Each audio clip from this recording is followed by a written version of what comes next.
السلام علیکم ورحمۃ اللہ وبرکاتہ۔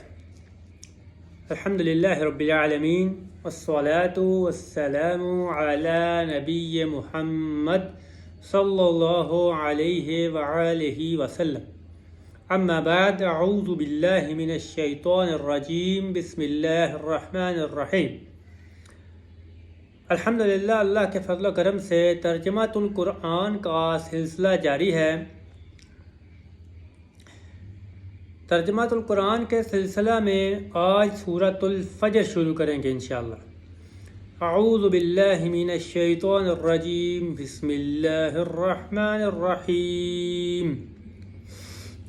والفجر، قسم ہے فجر کی، یعنی اس سے مراد فجر کے وقت کی قسم ہے۔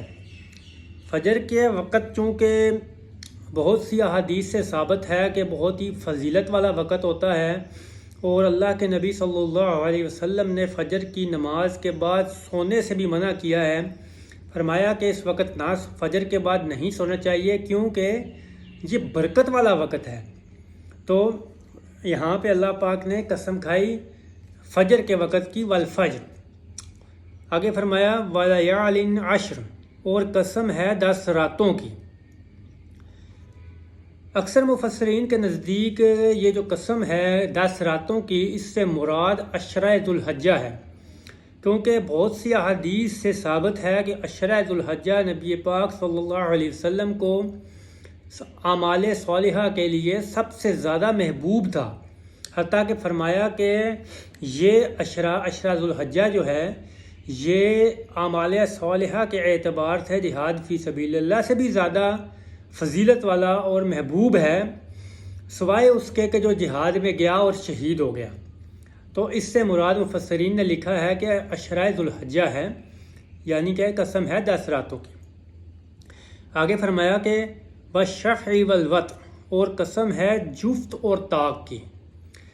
بعض مفسرین نے اس کی مراد لکھی ہے کہ اس سے مراد جو ہے وہ مخلوق ہے، کہ بعض مخلوقات جو ہیں وہ جفت جوڑوں میں بنائی جاتی ہیں اور بعض مخلوقات کے طاق جوڑے ہیں، لیکن اس سے مراد جو ہے وہ جفت عدد بھی ہو اور طاق عدد بھی ہو سکتا ہے، جیسا کہ بہت سے اعمال جو ہیں وہ طاق میں ہیں پسند کیے گئے ہیں، اور بہت سے اعمال جو ہیں وہ جفت میں پسند کیے گئے ہیں۔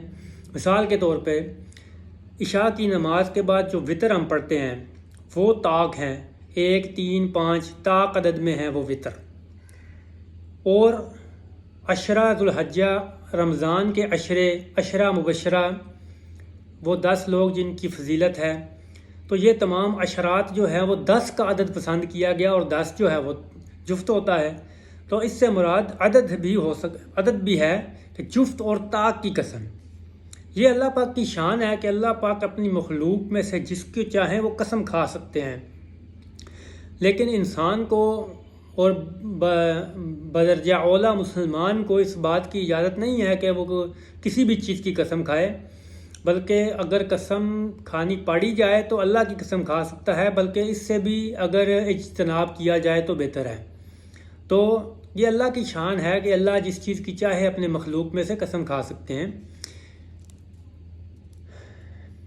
آگے فرمایا وَلَيَالٍ إِذَا يَسْرٍ، اور رات کی قسم جب وہ چلنے لگے۔ یسر کا مطلب ہوتا ہے چلنے والی، تو اس سے مراد یہ ہے کہ رات جب چلنے لگے، یعنی مکمل طور پہ چھا جائے اندھیرا، رات کی قسم کھائی گئی۔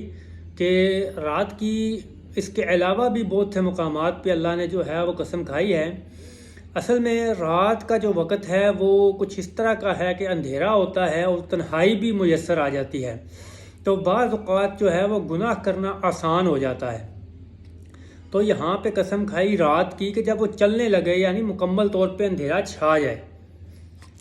آگے فرمایا کہ حل فی ذالک قسم الذی حجر، اور کیا ان کے لیے ان کی عقل میں نشانی کافی نہیں ہے، یا عقل کی قسم کافی نہیں ہے؟ تو اس آیت سے مراد یہ ہے کہ اللہ پاک نے فرمایا کہ ان کے اندر عقل ہے، اور ان کی عقل جو ہے وہ کیا ان کے لیے کافی نہیں ہے؟ کیونکہ ہجر جو ہے لفظ اس کا معنی ہوتا ہے روکنا، منع کرنا۔ تو اس کا مطلب یہ ہے کہ ان کے اندر جو عقل اللہ پاک نے ان کو عطا کی ہے تو کیا وہ اپنی عقل سے کام نہیں لیتے؟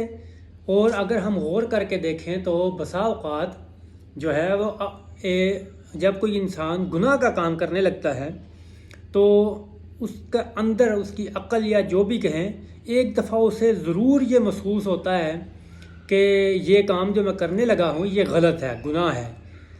وہ علیحدہ بات ہے کہ اندر سے جو ہے وہ احساس ہونے کے باوجود انسان نہ رکے۔ جو بہت اچھے نیک اور سلیم الفطرت ہوتے ہیں وہ تو رک بھی جاتے ہیں، لیکن بعض اوقات نہیں بھی انسان رکتا۔ ہمارے ہاں اس کے لیے ایک لفظ جو ہے وہ ضمیر کا بھی استعمال کیا جاتا ہے کہ ضمیر ملامت کرتا ہے۔ تو جب بھی کوئی گناہ کرنے لگتا ہے تو اس کا ضمیر یا عقل یا جو بھی لفظ استعمال کریں وہ ایک دفعہ اس کو جو ہے وہ سگنل ضرور دیتا ہے کہ یہ کام جو ہے غلط ہے۔ تو جو تو اچھے اور سلیم الفطرت لوگ ہوتے ہیں وہ تو گناہ سے اجتناب کر لیتے ہیں، لیکن جو بعض لوگ جو ہے وہ عقل یا اپنے ضمیر کے کہنے کے باوجود بھی گناہ سے باز نہیں آتے۔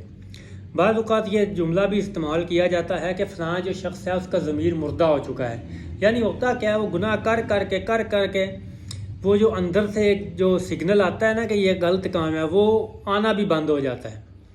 تو یہاں پہ اللہ پاک نے فرمایا ہے کہ ان کی عقل کیا ان کے لیے کافی نہیں ہے کہ ان کو وہ گناہ سے روکتی؟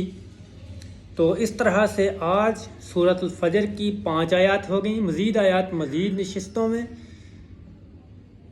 اللہ پاک سے دعا ہے کہ اللہ پاک ہمیں صحیح معنوں میں دین سمجھنے والا اور عمل کرنے والا بنائے۔ وآخر الدعوانا الحمد للہ رب العالمین، والسلام علیکم ورحمۃ اللہ وبرکاتہ۔